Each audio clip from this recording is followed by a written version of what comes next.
Today is a very special day for our graduating officers, for their families, and for the communities they will serve. Congratulations and welcome to one of the toughest but most rewarding jobs in America. I would also like to welcome the members of Congress who've joined us here today. From Pennsylvania, Representatives Fogliata and Borski. From Massachusetts, Senators Kennedy and Kerry. From New Jersey, Senator Lautenberg and Representative Payne, and from Delaware, Senator Biden. And I would also like to recognize and welcome the mayors and police chiefs who are with us here today. From Philadelphia, Pennsylvania, Mayor Rendell and Police Commissioner Richard Neal.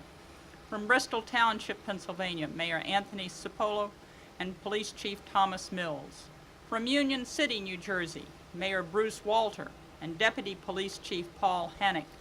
From Linden, New Jersey, Mayor John Gregorio and Police Chief John Miliano. From Berlin, Maryland, Mayor Chanita McAllister and Police Chief Skip Lyons. And from Lynn, Massachusetts, Mayor Patrick McManus and Police Chief John Hollow. Mr. President, we've had a lot of these police graduations lately, from Prince George's County, Maryland to Lewiston, Maine, from San Francisco, California to St. Clair, Michigan. Crime Bill police officers are graduating every week. We have funded nearly 17,000 police officers, and 3 out of 4 Americans are now served by police departments who are getting COPS grants. The assault weapons ban is working, and so is the Brady Bill. 3 strikes and you're out is now the law of the land. 2 convictions have been obtained, and 11 more cases are on their way.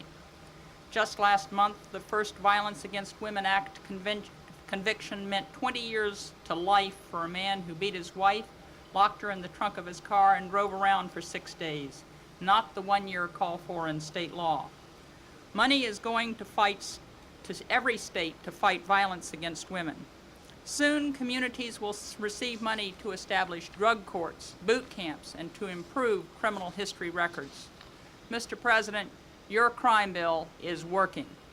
And to you who have come here today to begin your careers in law enforcement, you are our effort on the street. As police officers, you will have an almost unlimited opportunity to make a difference in the lives of the people you serve. And you will make a difference. You may save a life. You might deliver a newborn child, and you will make arrests which bring peace to the neighborhood that you serve. You are not just police officers. You are community police officers. Your work and that of community policing, as envisioned in the crime bill, is not just to keep the peace, but to build the peace. By reaching out as never before to your neighbors and forming a crime-fighting, crime-preventing effort in Philadelphia, Union City, Linden, Berlin, and Lynn. And for every one of you today, there are so many others around America who are graduating and contributing to our nation's police departments thanks to the crime bill. In places like Phoenix, Huntsville, Alabama, Troy, New York, Chicago, and Klamath Falls, Oregon. This is where the crime bill is making a difference. For all of you, this milestone is a personal victory. For your friends and family, this is a day of great pride. For the communities and the Americas and the Americans you will help protect, this is the day you start helping us take our streets back. I wish you only the best in your new careers. It is an honor to introduce our next speaker, because as a former prosecutor, I know just what he has contributed to his community. As a big city mayor, Ed Rendell faces tough problems every day, and he has been one of the nation's strongest advocates for the crime bill and for the 100,000 COPS program. Nobody knows better what these community police officers can mean for America than Mayor Rendell. Mayor.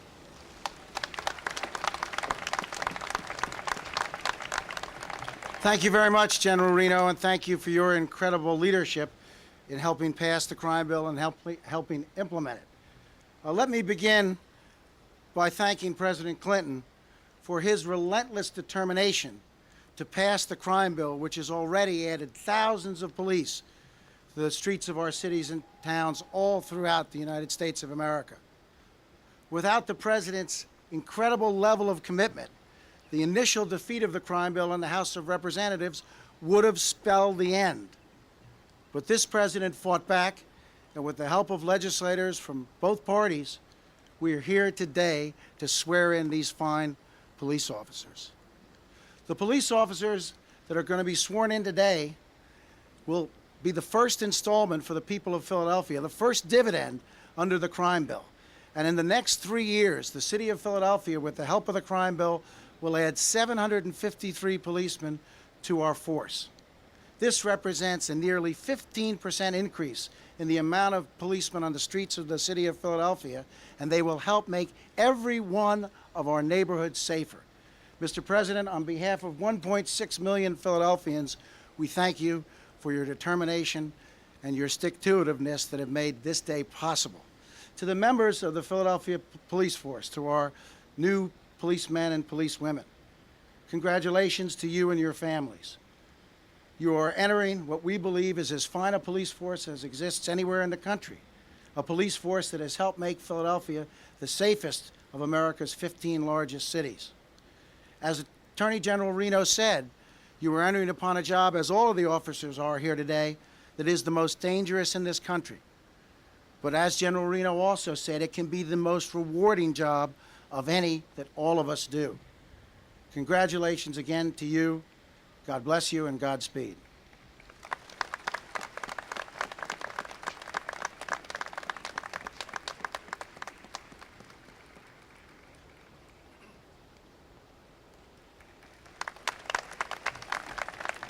Thank you very much.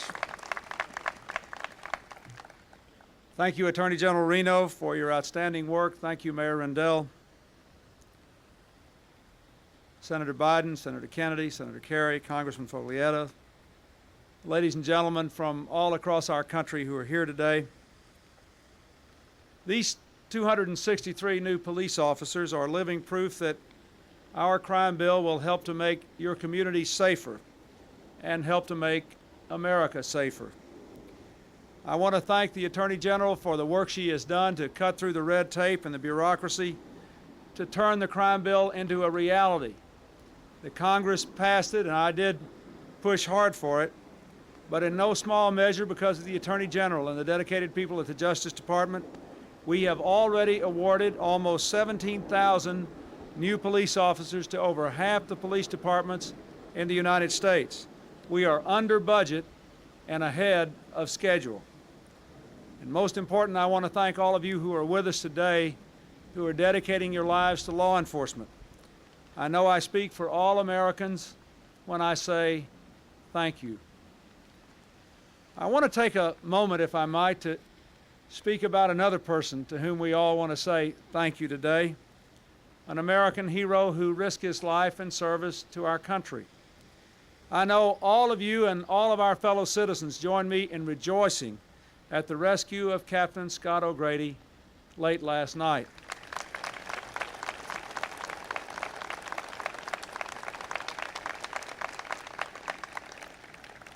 We share the relief of his family, his friends, and his loved ones that he is now safe and sound.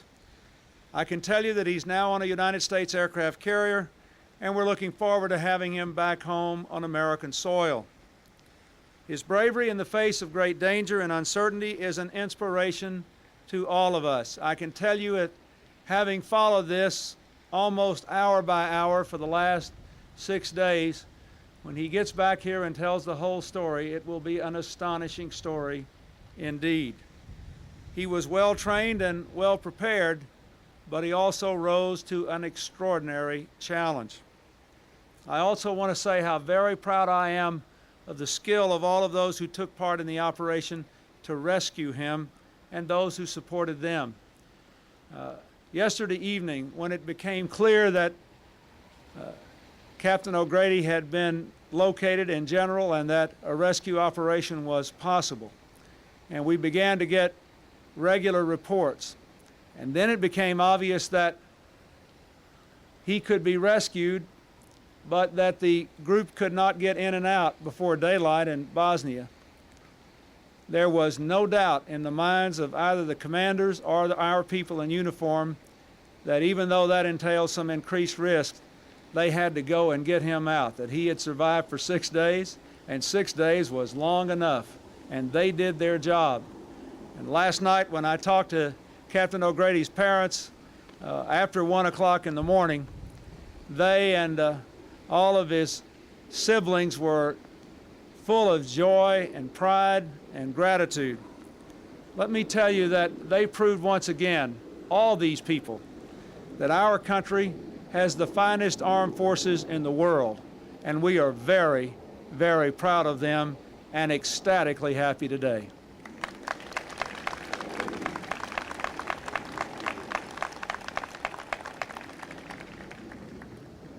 I want to say to all of you here in uniform, you too are our country's heroes. Each and every one of you will make our streets a little safer at more risk to yourselves. There is nothing more effective in the fight against crime than more police officers on the beat. This is not a partisan issue. This is an issue on which all Americans can be on the solution side. We know that we owe it to our children to give them back the freedom to walk to school in safety. I have said this before, and I want to say it one more time. I intend to keep my promise to the American people to put 100,000 more of you on the streets, and I will fight and veto, if necessary, any attempt to stop us until there are 100,000 of you out there protecting the American people. We need more police on the street. We need to get our children and our assault weapons off the streets. Our neighborhoods are not a place for military assault weapons, violent criminals, or gangs.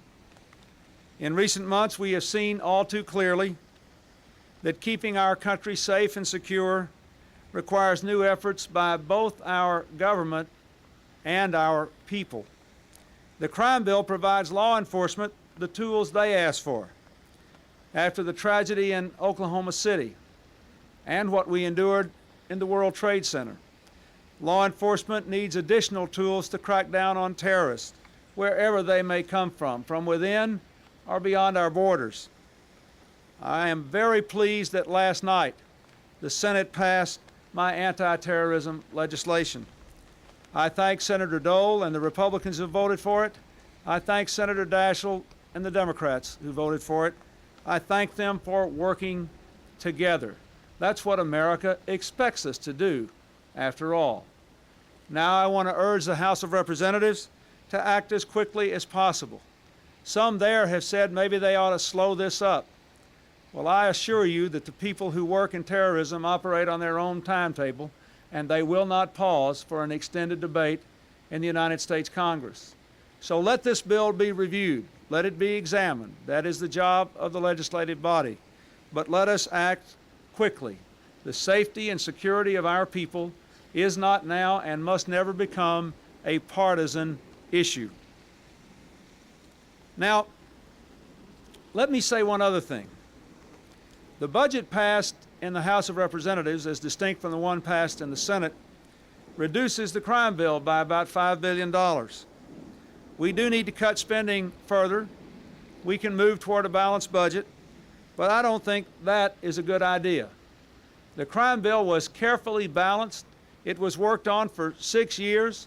Senator Biden gave a major portion of his entire life's energy to it, and it was calibrated to fight crime in several ways.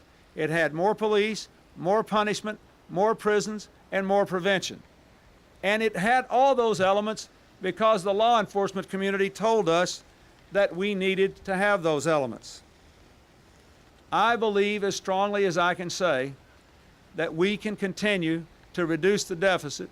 We can balance the budget without undermining the crime bill. And that is exactly what we ought to do.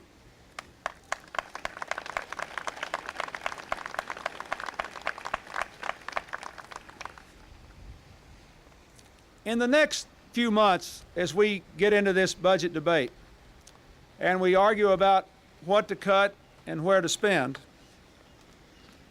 how soon we need to balance the budget, and what other objectives we need to pursue. I want to tell you that underneath all this, there will be a huge debate that you will see played out in a lot of ways. And it's a debate that I strongly believe is a false one. Those who argue that we can cut anything except national defense, anything else at all, to balance the budget as quickly as possible, basically believe that most of the problems of this country are cultural in nature.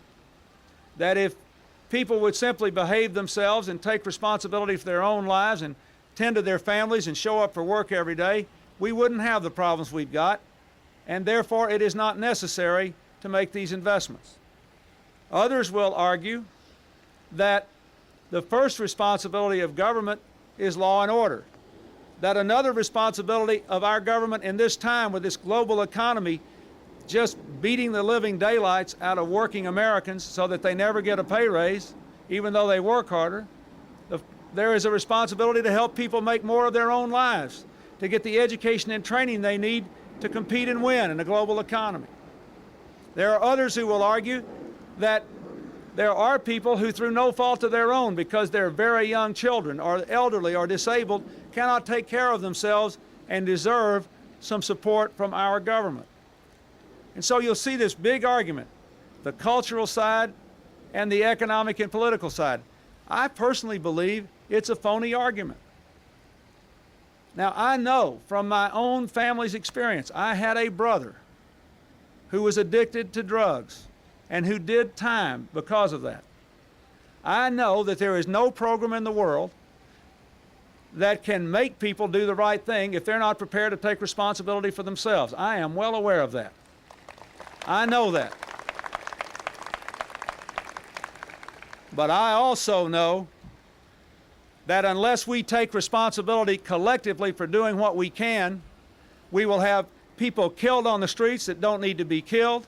We will have young people who lose their futures who don't need to lose them. We will have people whose incomes never get better because we don't invest in them and give them a chance to succeed. We will hurt the elderly and the defenseless because we don't recognize our common responsibilities. We have cultural problems and economic and political challenges in this country, and we should not permit Washington to be divided over what is essentially a phony choice. Keep in mind, often when we talk about cultural problems up here, we're looking for an excuse not to do our part and assume our responsibility. So let's say there are both kinds of challenges in America. Let's get everybody on the solution side of dealing with them, and don't you let for a minute anybody try to push you into one camp or another. Life is all about personal responsibility and our actions together as families, communities, and as a nation. Captain O'Grady triumphed because he was personally responsible, personally able, personally courageous. He also got the finest military training in the world from the United States of America. You will do well as police officers if you are personally dedicated, not to abusing your authority, but to using it to the maximum extent to protect people and to stop crimes from occurring and to punishing people when they do commit crimes. But it matters if you're well trained. It matters if you're well supported. It matters if you're properly funded. Do not let America be divided over this debate. We have our responsibilities here in Washington. You have your responsibilities on the streets and in your own homes. If we all do our job, we can move America forward. If we get caught up in a bogus debate about whether our problems are cultural or economic and political, we will never get to the end of the road. They are both, and we must act that way.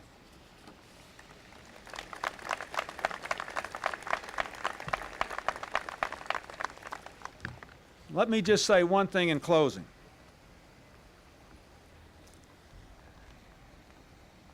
The crime rate is going down all over America. In most major cities, the crime rate has dropped substantially in the last couple of years.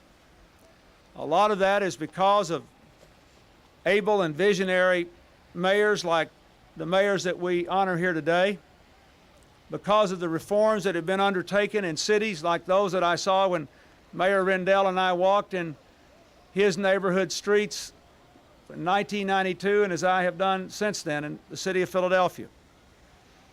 But let's don't forget one thing. The crime rate, especially random violence among very young people, is still going up, which means that the long-run battle to recover our children and to turn them away from mindless violence and to protect those who are not violent from that is still hanging in the balance. So I honor you today for your contribution. I tell you that for the next 10 years, you may be involved in the most important national security battle in the United States. And I ask you when you go home to ask every single citizen in your communities to help you win this fight. It is truly the fight for America's future. Thank you, and God bless you all.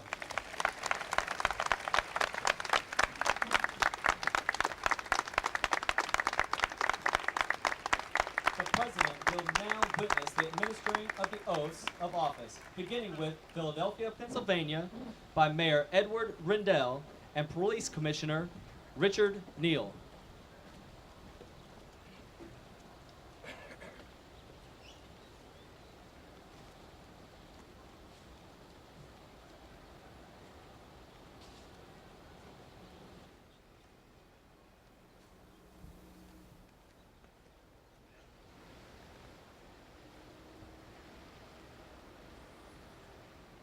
Raise your right hand. You will say, I, your name in full, and repeat after me. I do hereby solemnly swear that I will well and truly perform the duties of police officer in the police department to the best of my ability. I will obey and uphold the Constitution of the United States, the Constitution and laws of the Commonwealth of Pennsylvania, the Philadelphia Home Rule Charter, and ordinances of the City of Philadelphia, and obey and abide by all of the rules of the police department. Congratulations.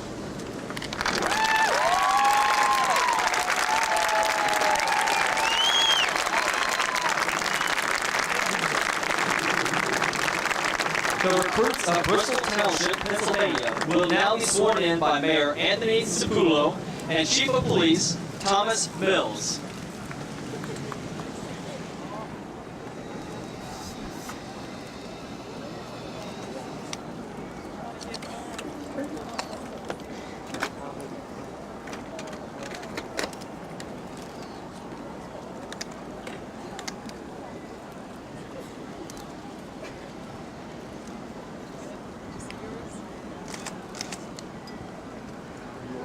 After me, say your name. I do solemnly swear that I will support, obey, and defend the Constitution of the United States of America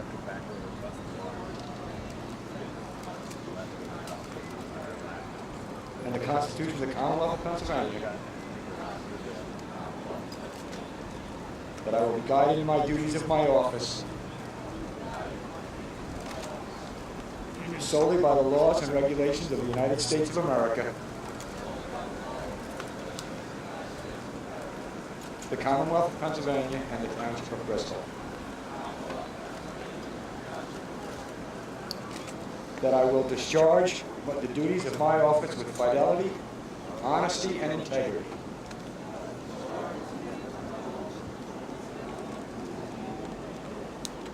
So help me God.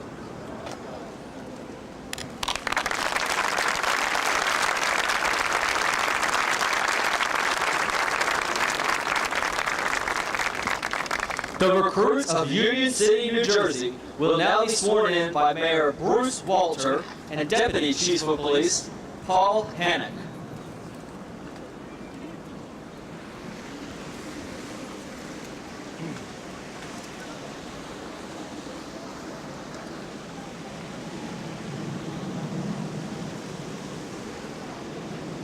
Raise your right hand. I state your name. Do solemnly swear that I will support the Constitution of the United States and the Constitution of the State of New Jersey, that I will bear true faith and allegiance to the same, and to the governments established in the United States and in the State of New Jersey, under the authority of the people. And I will faithfully, impartially, and justly perform all the duties of the office of police officer in the city of Union City, according to the best of my ability. So help me God. Congratulations.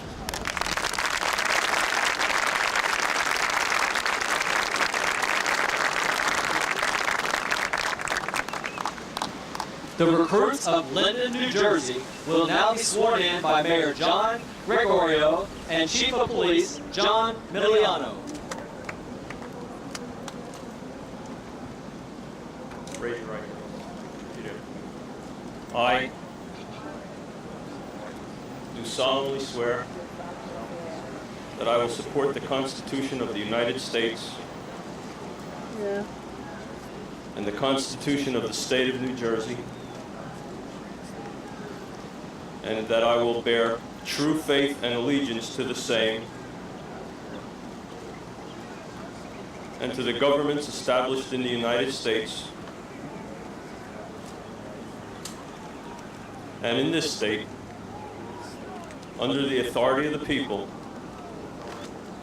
and that I will faithfully, impartially, and justly perform all the duties of the office of police officer in the city of Linden, according to the best of my ability. So help me God. Congratulations.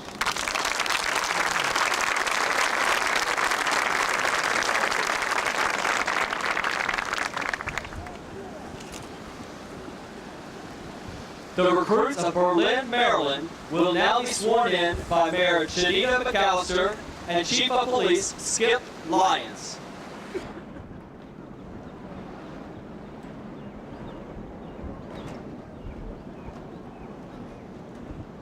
Please raise your right hand and state after me. I state your name.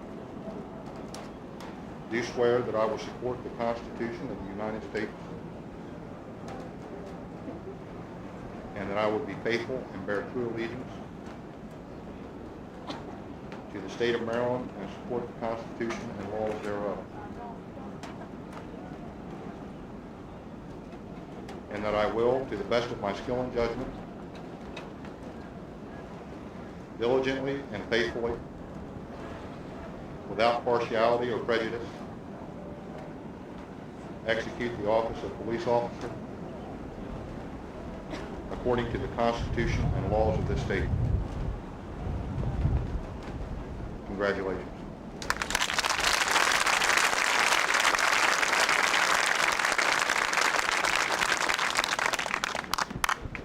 The recruits of Lynn, Massachusetts will now be sworn in by Mayor Patrick McManus and Chief of Police John Hollow.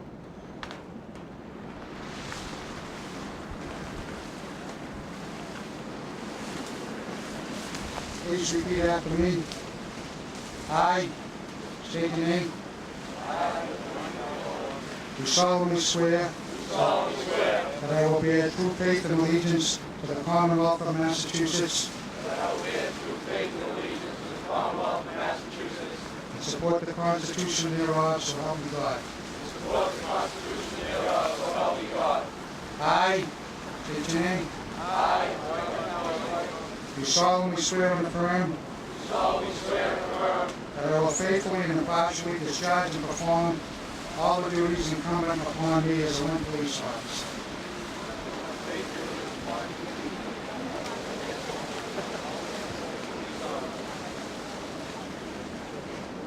According to the best of my abilities and understanding, please repeat. Agreeably to the rules and regulations of the constitutions and laws of this Commonwealth. So help me God. I state your name. Do solemnly swear that I will support the Constitution of the United States. Congratulations.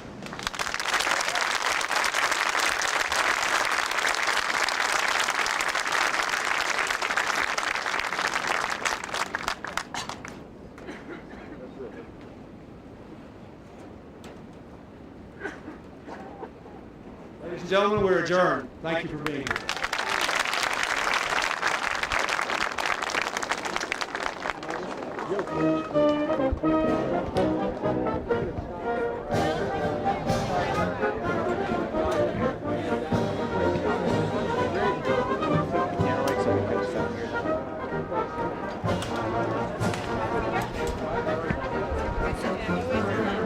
I didn't see it.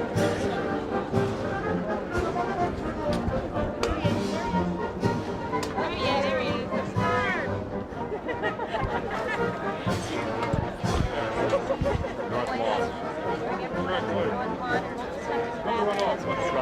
Whatever you need.